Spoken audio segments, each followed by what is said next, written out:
Ito po ang Sitio Dike. Yan po, kahit isa pong project na mega dike, wala po kayong makikita.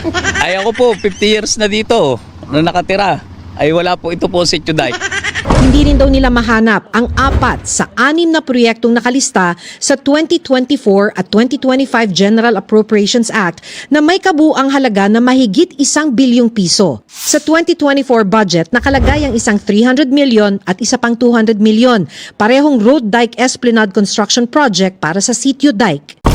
Pangina, bakit pa nangyayari ito ng hindi nyo inaano sa akin? Hello? Lahat to kumpis kayo nyo. Walang permisyo, proper. Tuwa, magtago ka na. Penalize nyo lahat yung mga gamit nila dito. Ano, hindi na ako matutulog? Wala na talagang gobyerno, kanya-kanya na lang. Tangina mga congressman yan.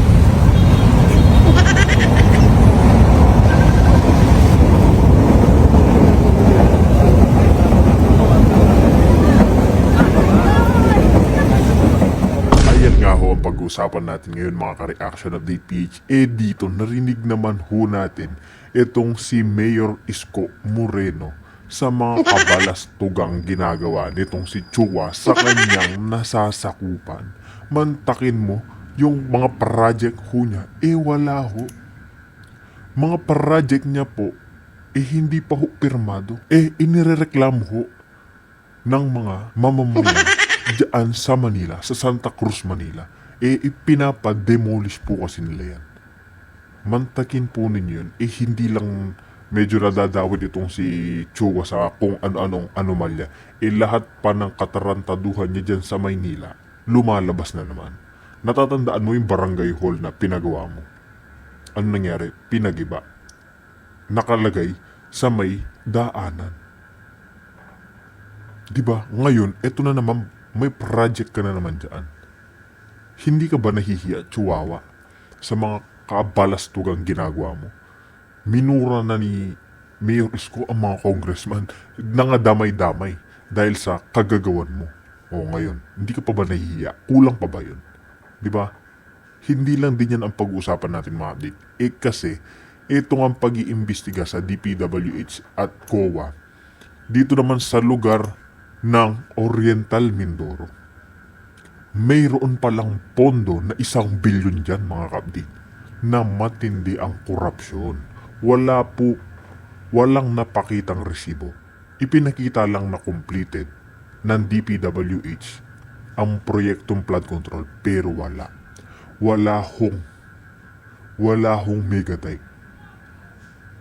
Kaya sunod-sunod nakakaawa ang ating mga kababayan na binabaha pa rin dyan. Pakinggan naman ho natin ito. Pinuntahan ng GMA Integrated News ang Barangay Apitong at kinausap si Kapitan. Ito po ang Sitio Dike. Yan po, kahit isa pong project na mega dike, wala po kayong makikita. Ay ako po, 50 years na dito na nakatira. Ay wala po, ito po Sitio Dike. Wala po kayong makita for year yata po ng 2024. Okay. Na sana kung naisagawa po yan, ay hindi na po naapektuhan itong barangay namin. Hindi lang daw yan ang nawawala ayon kay Oriental Mindoro Governor Bons Dolor.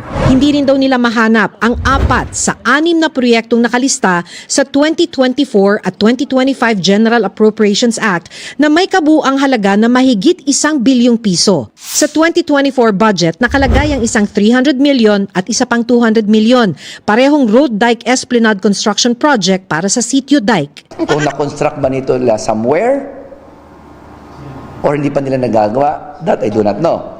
But definitely, wala. Nang silip O diba, mismong kay Governor Dolor na nanggaling na walang naipapakita, walang nagagawang proyekto, puro panghihingi sa gobyerno. Puro panghihingi sa DPWH. Completed ang nakasulat, pero walang serbisyo. Wala hong proyekto. Ganyan po kagahaman ang mga kongresista. Ganyan ho kagahaman ang DPWH at ang si Tambaloslos. Diba? Nadadamay yung mga malilinis na pangalan dahil sa kaanimalan ng mga magnanakaw dyan. Pinaman nila ang 2025 General Appropriations Act. May 3 pang proyekto sa Barangay Apitong na tig 300 million pesos. 2 lang ang natuntun nila kapitan, parehong nasa sitio San Isidro ng Barangay Apitong. Ito ang isa, may mga nakabaon ng ilang sheet piles at nakatambak na ilang bakal. Sunwest Inc. ang construction company ayon sa kapitan ng barangay. Nakalinya ang proyektong ito sa Sirang Dike sa mag-asawang Tubig River na Sunwest din ang kontratista. Bakit niyo po alam na Sunwest? Ay yun po nakikipag-coordinate sa akin. Bakit po sila nag-coordinate? Pinaalam po nila na may project po dito. Sinusubukan pa namin kunin ang pahayag ng Sunwest Inc. Sabi ng media office ng Department of Budget and Management, i-check pa nila kung nailabas na ang pondo para sa 4 na proyektong hindi matunton sa Barangay Apitong.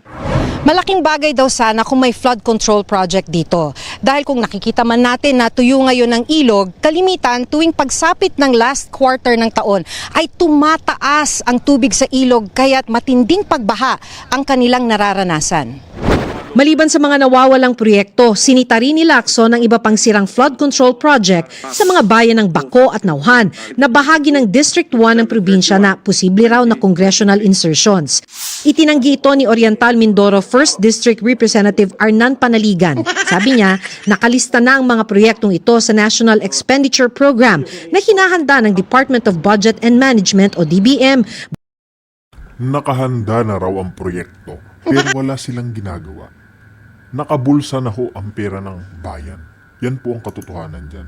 Kahit na anong pag-explain nitong animal na to, wala na. Completed na nga dapat, di ba? 2024. O saan nyo dinadala? Yung bilyon. Yung milyon. Saan nyo dinadala? Hindi ba kayo nahihiya dyan sa mga kababayan nyo dyan? Mas lalo pang kumalat yung pangalan nyo ngayon. Umabot na sa buong Pilipinas na nangungurakot kayo. Di ba? Dapat sa mga yan, ikulong yan mga kapdi. Yan dapat. Bago ihain sa Kongreso. Gusto ko lang linawin na ang proponent niyan ay walang iba kundi ang DPWH. At yan ay kasama na sa National Expenditure Program or NEP na dumadating sa Kongreso. Giit ng media office ng DBM, hindi sila kundi implementing agency tulad ng DPWH ang magsusumiti sa kanila ng listahan ng mga proyekto para masama ito sa National Expenditure Program. Sinusubukan pa namin kunan ng pahayag ang DPWH. Nasa linya na ng ating telepono si Senator Tito Soto. Tito Sen, magandang umaga po sa inyo. Hi, magandang umaga Maricel, magandang umaga Kong Ted, magandang umaga po sa inyo lahat, lahat ng 1PH. Salamat po sa panahon, Tito Sen. Go ahead. Tito Sen, napapanahon po itong panukala na inihain ninyo para magkaroon o bumuo nitong independent body. Ano po ang wisdom dito sa Independent People's Commission considering na pakadami na nating ginagawang investigation? Yun na nga, pero tignan nyo, sino mag-iimbestiga dito sa mga nangyayari ngayon? Palasak laganap yung korupsyon na ito, ibang klase. Ibang klase dahil noong mga nakaraan, nasa mga milyon-milyon na mga pinag-uusapan na pinag-iimbestigahan. Pero dito, bilyon-bilyon na pinag-uusapan dito, bilyon-bilyon na pangangailangan ng mga kababayan natin, mga dilapidated classrooms, mga walang farm-to-market roads, tapos di ba, ang progresyo ng bansa as a whole, nai-stymie dito sa mga ganito pagkatapos ganyan na mangyayari nito nakaraang taon. Grabe to.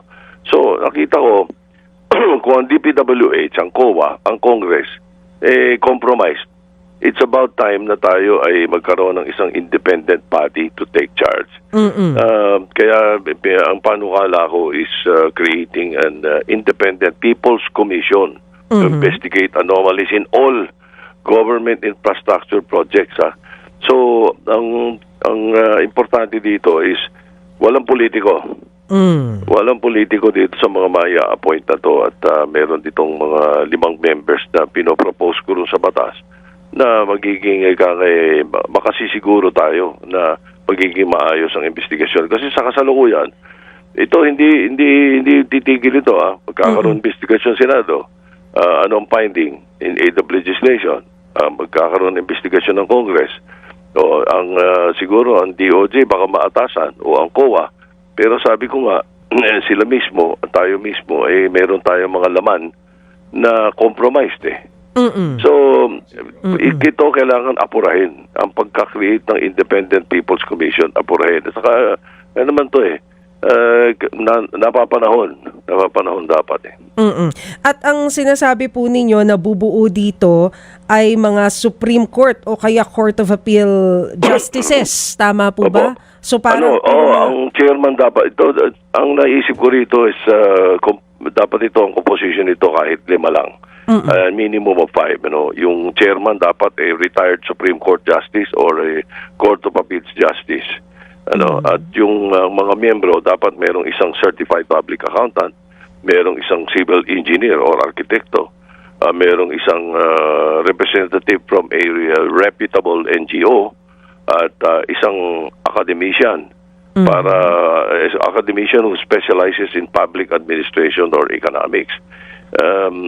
Kasi kailangan ito para mabigyan ng maayos na investigasyon.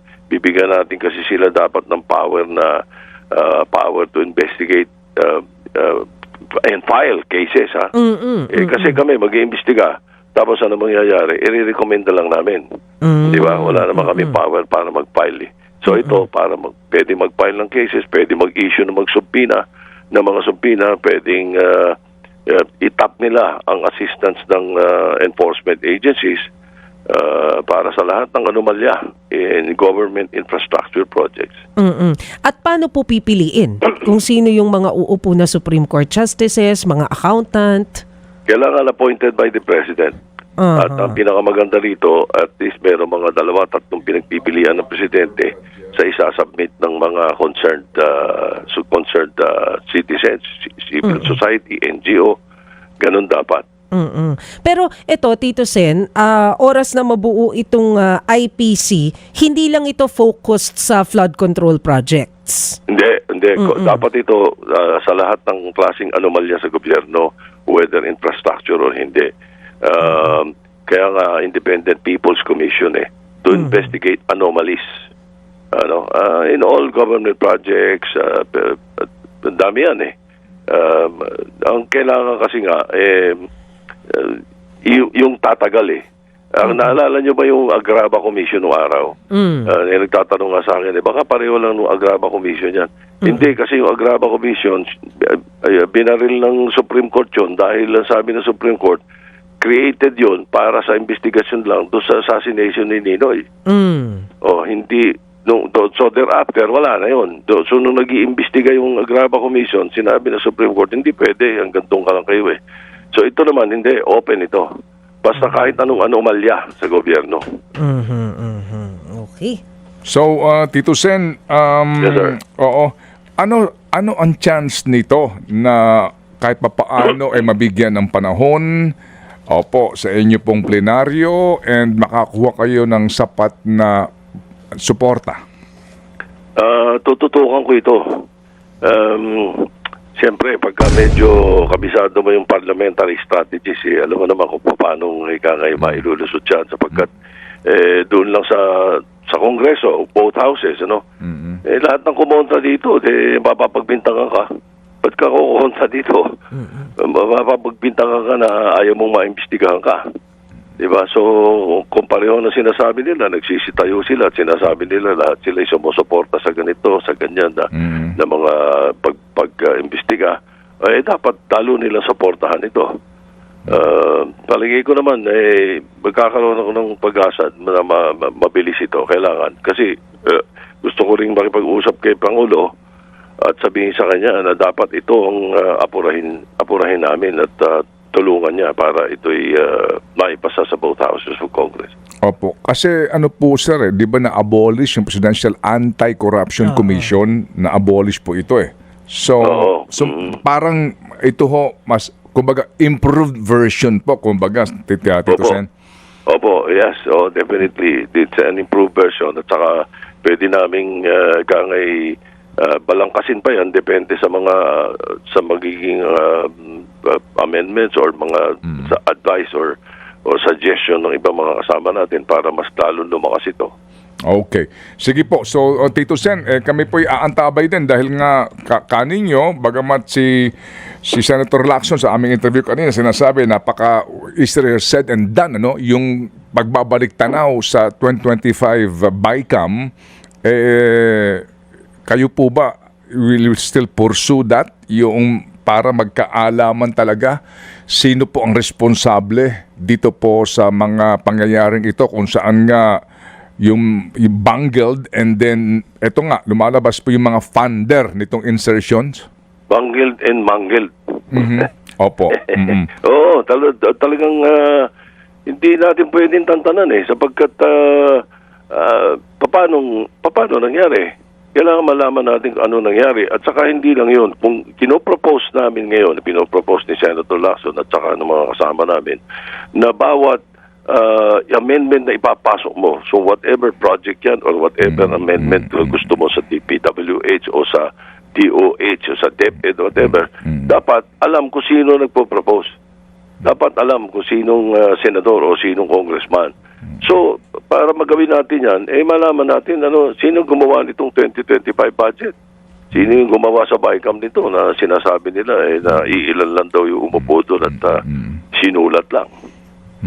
So, ano yan? Will that be part of the present Blue Ribbon Committee hearing or will you call for another? Paano malalaman natin yon? Ako tingin ko baka sa deliberations sa budget. Baka doon lumitaw yan. Okay, sige po. So, kailan po ito sir magsisimula para po dyan sa upper chamber? Pagsampa sa amin ng kopya ng NEP, siguro si Senator Gatchalian, uumpisahan na niya yung mga hearing. Kailangan umpisahan niya sa DPCC, tapos umpisahan niya sa mga mga overview. Baka doon pa lang, magkaalaman na tayo. Pag hindi, pagdating sa mga iba't ibang departamento, lalo na pagdating sa DPWH. Kasi pareho ngayon, meron ngayon 200 plus billion nasa NEP na budget ng DPWH. Ang tanong dyan, sino naglagay niyan? Opo. Sino naglagay sa NEP? O sino sa Executive Department? Meron bang naglagay dyan na meron bang naglapit na dyan ng mga senador o congressman? Opo. Kung hindi, lalaki yan. Or dapat yan, mabawasan yan. Sapagkat kung 200 billion, ano ba ginawa ninyo sa 500 billion last year? Wala kayong nagawa Pagkatapos ngayon, 200 billion uli. Opo. Diba? Opo, sige po. So, Tito Sem, pwede ba kami maglambing? Opo. Kasi, sorry po ito ho kasi sa House, nanood kami nung kanilang macro ho kasi muna yan, di ba? Macro presentation po ng budget, itong Budget Development Council, no? Itong sila Amena, sila Secretary Ralph. Nanood kami. Ang pinag-uusapan nga nila kung magkano ang kinikita ng gobyerno, magkano gagastusin, magkano uutangin, revenue sources, etc. Opo. Magkano ang proposed budget, etc.